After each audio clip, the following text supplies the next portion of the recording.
Bonjour à tous, au menu Peugeot ouvre les réservations pour sa 208, un V8 de retour dans les Bentley Continental GT et BMW expose ses hardcars à Paris.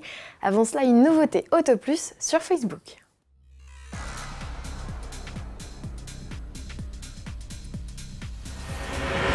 Avis à la communauté Facebook passionnée d'automobile, Auto Plus débarque sur Messenger, le service de messagerie instantanée du célèbre réseau social.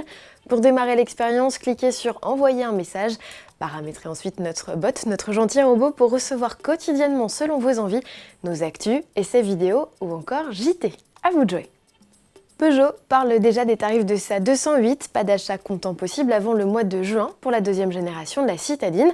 Néanmoins, le carnet de réservation s'ouvre avec 3 offres de location longue durée.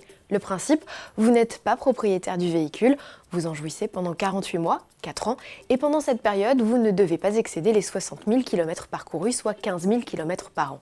L'offre d'entretien n'est ici pas incluse, c'est un forfait à part entière, tout comme l'assurance qui reste à votre charge. Un premier loyer de 2 400 € est réclamé, puis selon la motorisation choisie, des mensualités à partir de 269 € pour le 3 cylindres essence 100 chevaux, 289 € pour le 1,5 litre diesel 100 chevaux également, et jusqu'à 299 € par mois pour la nouvelle 208 100% électrique. Soulignons que tous les modèles sont déclinés dans la finition la plus chic, GT Line, qui comprend notamment feu de jour à LED, combiné d'instruments 3D ou encore écran tactile de 10 pouces. Si vous voulez faire partie des premiers propriétaires de 208, un site, new208booking.peugeot.fr. Un acompte de 500 € est demandé. La transaction finale sera conclue à l'issue des essais organisés par votre concessionnaire. Première livraison prévue à l'automne 2019. Le W12 de 635 chevaux n'est plus seul à officier sous le capot des Continental GT. À l'instar du Bentayga, un V8 vient enrichir le catalogue du coupé et du cabriolet de 3e génération. Ce 4 litres biturbo fort de 550 chevaux délivre un couple de 770 Nm.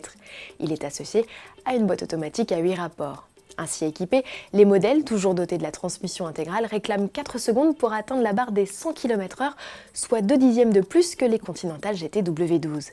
Cette mécanique, plus modeste, reconnaissable à ses 4 sorties d'échappement, a l'avantage de moins consommer, c'est d'autant plus vrai avec la fonction désactivation des cylindres.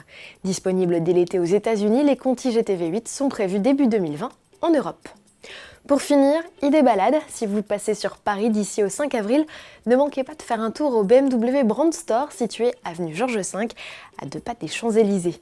Le constructeur y expose 4 de ses 19 art cars.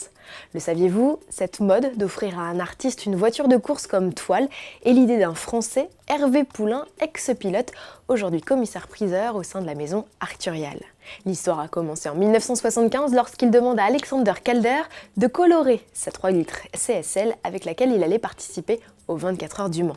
Au travers de l'exposition, une vision devenue collection, découvrez la 3 litres CSL de 1976 revue et corrigée par Frank Stella, la M1 d'Andy Warhol, la 320i de Roy Lichtenstein et la M3 GT2 customisée par Jeff Koons en 2010. L'entrée est gratuite. À demain.